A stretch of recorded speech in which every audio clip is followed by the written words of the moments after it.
Hello friends, welcome to Sri Academy of Science Craft.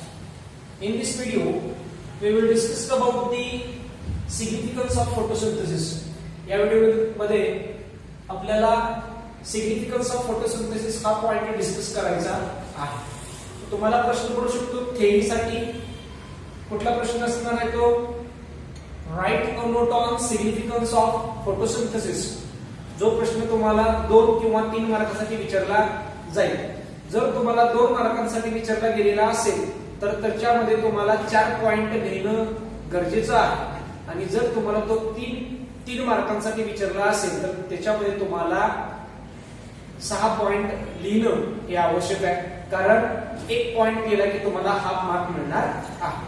आणि नीटच्या दृष्टीने तुम्हाला याच्यावरती मग बेसिक असा कुठला तरी प्रश्न विचारला जाऊ शकतो. Okay, so let us start with the significance of photosynthesis. So there are near about 7 significance of photosynthesis. Title बघा कुठले? Photosynthesis is a light trapping process. Okay, म्हणून काय म्हटलं या ठिकाणी ट्रॅपिंग ऑफ लाईट हा पहिला पॉइंट आहे. दुसरा synthesis and supply of food. तिसरा रिलीज ऑफ ऑक्सिजन. चौथा मेंटेन बॅलन्स ऑफ गॅसेस. पाचवा फॉसिल फ्युएल्स. सहावा फॉर्मेशन ऑफ ओझोन लेयर. सातवा फोटोसिंथेटिक प्रोडक्ट्स. ओके, सो अशा पद्धतीने आपले 7 पॉइंट आहेत किंवा 7 सिग्निफिकन्स आहेत. आता त्याच्यामध्ये आपण प्रत्येक पॉइंट हा डिटेल पाहणार आहोत. सो फर्स्ट पॉइंट और first significance of photosynthesis is trapping of light energy. So सगळा खेळ याच्यावरतीच आहे. फोटोसिंथेसिस मध्ये काय केलं जातं? लाईट एनर्जी ऍब्सॉर्ब केली जाते आणि लाईट एनर्जीचं कन्व्हर्जन केमिकल एनर्जी मध्ये केलं जातं. ओके, म्हणजे त्या ठिकाणी फोटॉनच्या फॉर्म मध्ये लाईट ही ट्रॅप केली जाणार आहे आणि त्या लाईटचं कन्व्हर्जन केमिकल एनर्जी मध्ये केली जाणार आहे किंवा केमिकल फॉर्म मध्ये केलं जाणार आहे. म्हणजे त्या ठिकाणी नेमकं काय होणार बाळांनो, तर light energy is converted into chemical energy. Okay, आता केमिकल एनर्जी म्हणजे काय असणार आहे, तर त्या ठिकाणी एटीपी तयार केला जाणार आहे. समजलं? So trapping of light energy मध्ये काय येणार आहे? Photosynthesis is a light trapping process in which light energy is converted into chemical energy that is ATP. आणि मग ती जी एटीपी आहे ती सगळीकडे एनर्जीचा सोर्स म्हणून वापरला जाणार आहे. ओके, पहिला पॉइंट समजला का बघा? So trapping of light energy म्हणजे या ठिकाणी म्हटलं photosynthesis is energy trapping process through which light energy is converted into chemical energy. पहिला पॉइंट खूप सोपा आहे. दुसरा synthesis and supply of food. बघा ना, प्रकाश संश्लेषण किंवा फोटोसिंथेसिसची जी प्रोसेस आहे ती कुठली प्रोसेस आहे बाळा? तुम्हाला माहित आहे, एनाबॉलिक प्रोसेस आहे. Right, what is mean by anabolism? बरोबर आहे. एनाबॉलिझम म्हणजे काय येणार आहे, तर एनाबॉलिझम मध्ये काय असणार आहे, त्या ठिकाणी सिंथेसिस होणार आहे. कशाचं? ग्लुकोज.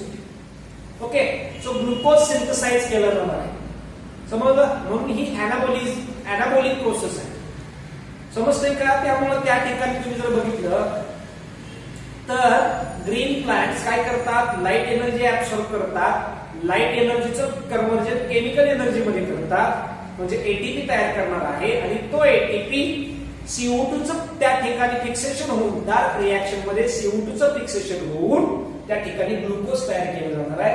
मग ग्लुकोजचा मॉलिक्यूल तयार करत असताना ज्या ज्या ठिकाणी एनर्जीची आवश्यकता आहे त्या ठिकाणी तो एटीपी वापरला जाणार आहे. ओके, म्हणून याला काय म्हटलेलं आहे? Synthesis and supply of food.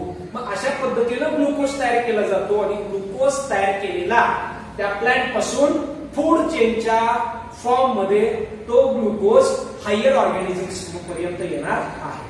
म्हणून या ठिकाणी म्हटलंय synthesis and supply of food. बरोबर आहे. प्लांट्स ग्लुकोज सिंथेसाइज करतात आणि फूड चेनच्या मदतीने डायरेक्टली आणि इनडायरेक्टली तो टोटल फूड चेन मध्ये किंवा फूड वेब मध्ये सर्वत्र पसरणार आहे. म्हणून म्हटलेलं आहे it synthesise organic food and provide food directly or indirectly to all organisms except chemoautotrophs. Chemoautotropic organisms जर सोडले तर जे लिव्हिंग ऑर्गॅनिझम्स फोटोसिंथेसिस करतात त्या लिव्हिंग ऑर्गॅनिझम्स मध्ये प्लांटने तयार केलेले जे फूड मटेरियल आहे ते डायरेक्टली किंवा इनडायरेक्टली जाणार आहे. Next release of O2. Release of O2 right. म्हणजे या ठिकाणी तुम्ही जर बघितलं फोटोसिंथेसिसची जर तुम्ही केमिकल इक्वेशन्स जर बघितलं किंवा जनरल इक्वेशन्स बघितलं काय येणार आहे 6CO2 plus 12H2O in presence of sunlight and chlorophyll it will give C6H12O6 plus 6O2 बरोबर आहे plus 6H2O. Oxygen O2 6 oxygen हे रिलीज केले जातात 6 मॉलिक्यूल ऑक्सिजनचे 6 मॉलिक्यूल रिलीज केले जातात. त्यामुळे फोटोसिंथेसिसची जी प्रोसेस आहे ती ऑक्सिजन रिलीज करणारी प्रोसेस आहे बरोबर आहे. आणि तुम्हाला माहित आहे बाकीचे जेवढे सगळे सजीव आहेत त्या सगळ्या सजीवांना ऑक्सिजन हा गरजेचा आहे. जर ऑक्सिजन नसेल तर ते सजीव जगू शकणार नाही. आणि नेमका तोच ऑक्सिजन कोण रिलीज करणार आहे तर हिरव्या वनस्पती रिलीज करणार आहे. कुठल्या प्रोसेसच्या मदतीनं फोटोसिंथेसिसच्या मदतीनं. त्यामुळे तो एक सिग्निफिकंट झाला ना.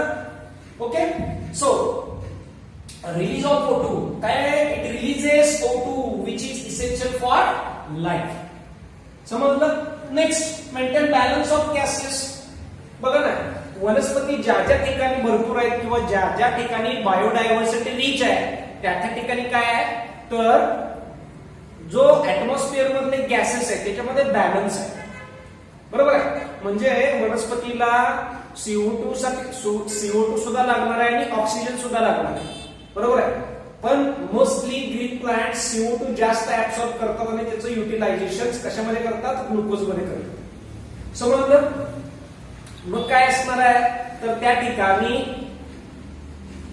अॅनिमल्स जे आहेत जेवढे सगळे अॅनिमल्स आहेत ते अॅनिमल्स काय करणार आहेत तर ब्रीदिंग प्रोसेसच्या मदतीनं CO2 बाहेर टाकणार आहेत तर ऑक्सिजन आतमध्ये घेणार आहे बरोबर आहे. तो बाहेर टाकलेला ऑक्सिजन कोण घेणार आहे ग्रीन प्लांट सॉरी तो बाहेर टाकलेला कार्बन डायऑक्साईड कोण घेईल ग्रीन प्लांट्स घेणार आहेत आणि त्याचं ग्लुकोज मध्ये त्याचं कन्व्हर्जन करून ठेवणार आहे. त्यामुळं अॅनिमल आणि प्लांट्स हे जे गॅसेस रिलीज करणार आहेत आणि गॅसेस ऍब्सॉर्ब करतात त्याच्यामध्ये बॅलन्स होते.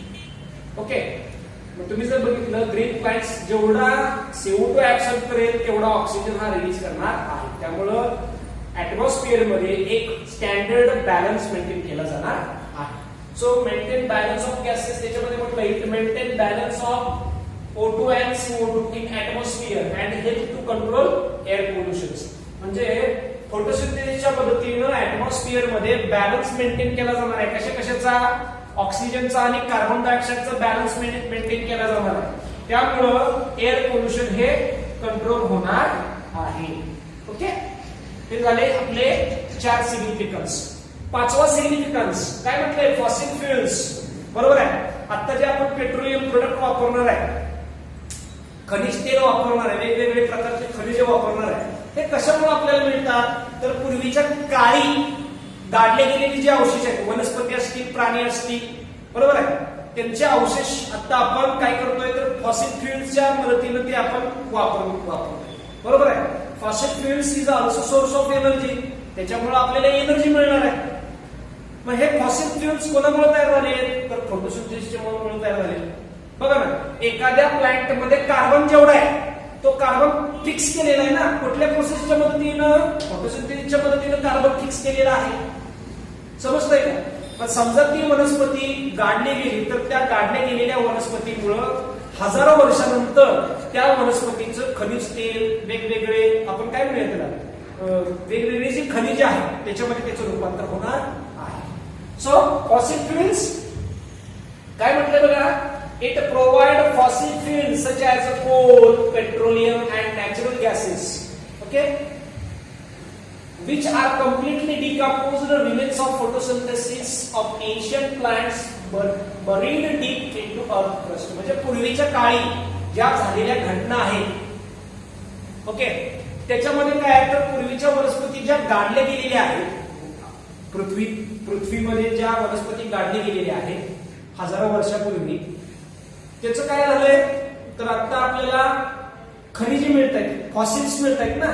हे फॉसिल्स कशामुळे आहेत तर it is the product of photosynthesis. समजलं. जर फोटोसिंथेसिस झालं नसतं तर त्या प्लांट मध्ये कार्बन फिक्स झाला नसता आणि जर कार्बन फिक्स झाला नसता तर आता आपल्याला फॉसिल फ्युएल्स मिळाले नसते. पण वनस्पती काय करतायत, कंटिन्यू कार्बन डायऑक्साईड ऍब्सॉर्ब करतात आणि आपल्या बॉडीमध्ये कार्बन फिक्स करतायत. बरोबर आहे. आणि कार्बन भरपूर फिक्स असणार आहे त्या वनस्पतीमध्ये. त्याच वनस्पती जर गाडल्या गेल्या तर हजारो वर्षानंतर त्याच वनस्पतींपासून आपल्याला काय मिळणार आहे, फॉसिल फ्युएल्स मिळणार आहे, वेगवेगळे नॅचरल गॅसेस मिळणार आहेत, कोल मिळणार आहे, पेट्रोलियम प्रोडक्ट मिळणार आहे. बघा ना, कोल, कोळसा, पेट्रोलियम, नॅचरल गॅसेस यांचं बर्निंग झालं की काय रिलीज झालेलं बघायला मिळणार आहे, कार्बन. ओके, आपण कोळसा जाळला, पेट्रोलियम प्रोडक्ट्स जर जाळले, पेट्रोल असेल, डिझेल असेल, रॉकेल असेल, नॅचरल गॅसेस असतील, नैसर्गिक गॅस असतील, बरोबर आहे, नैसर्गिक वायू असणार आहे, ते जर जाळले तर आपल्याला काय रिलीज झालेले बघायला मिळतात, कार्बन. का तर वनस्पतींनी ते फिक्स करून ठेवले होते ना, ती वनस्पती गाडली गेली, त्या गाडल्या गेलेल्या वनस्पतीचं कन्व्हर्जन फॉसिल फ्युएल्स मध्ये झालं. त्यामुळं आपल्याला ते बर्न केलं की कार्बनच रिलीज झालेलं बघायला मिळणार आहे. एक सायकल आहे बाळांनो, समजलं. त्यामुळं फोटोसिंथेसिस ही जी प्रोसेस आहे ती अत्यंत महत्वाची आहे. समजतंय का? Next, formation of ozone layer हा जो पॉइंट आहे तो रिलीज ऑफ ऑक्सिजन वरती डिपेंडेंट आहे. ओझोन हा जो गॅस आहे त्याच्यामध्ये किती ऑक्सिजनचे मॉलिक्यूल असणार आहेत, 3 असतात. O3. ओझोन म्हणजे काय, O3. बरोबर आहे. वनस्पती काय रिलीज करणार आहे, काय रिलीज करते, O2. बरोबर आहे. मग जेवढे वनस्पती जेवढा ऑक्सिजन रिलीज करणार आहे तेवढे सगळे मॉलिक्यूल ऍटमॉस्फिअर मध्ये एका विशिष्ट, पृथ्वीपासून एका विशिष्ट अंतरावरती जातात आणि त्यांच्यामध्ये O2 चं ब्रेकडाऊन होऊन काय होणार आहे, O हा जो आहे तो O2 बरोबर मिक्स होणार आहे, त्यामुळे O3 तयार होणार आहे. म्हणजे थोडक्यात काय होणार, तर त्या ठिकाणी ओझोन लेअर तयार होणार. आणि ओझोन लेअर जर तयार झाले तर आपल्या पृथ्वी तलावरती जे हार्मफुल लाईट्स आहेत, बरोबर आहे, ते आपल्यापर्यंत पोहोचू शकत नाहीत. समजतं. त्यामुळं हा सुद्धा formation of ozone layer it is the most important significance of photosynthesis.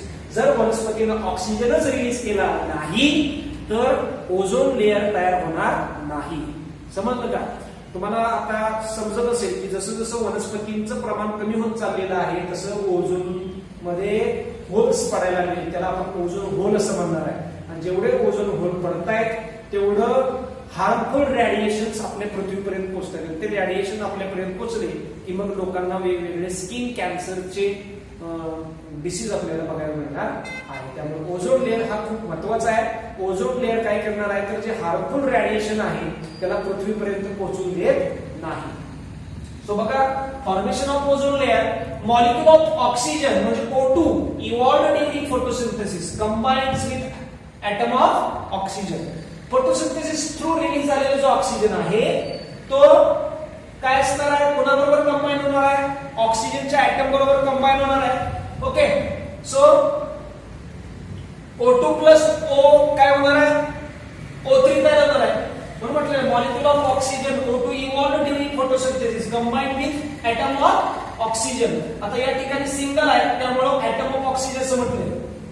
Right, in atmosphere and form ozone. Ozone म्हणजे काय, O3 कसा तयार झाला, O2 प्लस O काय तयार झाला, O3 म्हणजे oxygen plus atom of oxygen काय तयार झाला, ozone. Right, so form ozone layer around the अर्थ.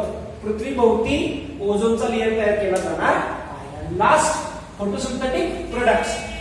सो फोटोसिंथेटिक प्रोडक्ट्स तयार केले जाणार कुठले कुठले बघा, the plant products such as water, resins, alkaloids, gums, tannins, steroids, rubber and timber etc. are the product of photosynthesis and are economically important. हे सगळे जे वनस्पतीचे वेगवेगळे प्रोडक्ट आहेत ते आपण विकून पैसे मिळवू शकतो. समजते? सो बघा काय म्हटलंय, the plant product such as cotton म्हणजे कापूस. कापूस आहे का, 10 रुपयाला किलो मिळतो का, नाही मिळत, लक्षात ठेवायचं.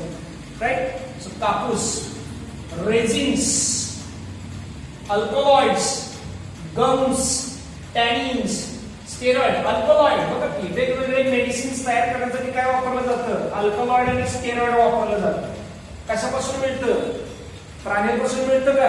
नाही मिळत. वनस्पतीपासून मिळणार आहे. रबर, टिंबर म्हणजे लाकूड, हे जे सगळं आहे, गम्स, टॅनिन्स, रेझिन्स, हे सगळं जे आहे ते प्लांट प्रोडक्ट आहेत. प्लांट प्रोडक्ट आहेत ते वनस्पतींपासून मिळतात. पण कधी मिळतात? तर ज्या वेळेला वनस्पती फोटोसिंथेसिस करणार आहे त्यावेळेला. अशा पद्धतीने आपण या व्हिडिओ लेक्चर मध्ये सिग्निफिकन्स ऑफ फोटोसिंथेसिस हा पॉइंट पाहिलेला आहे.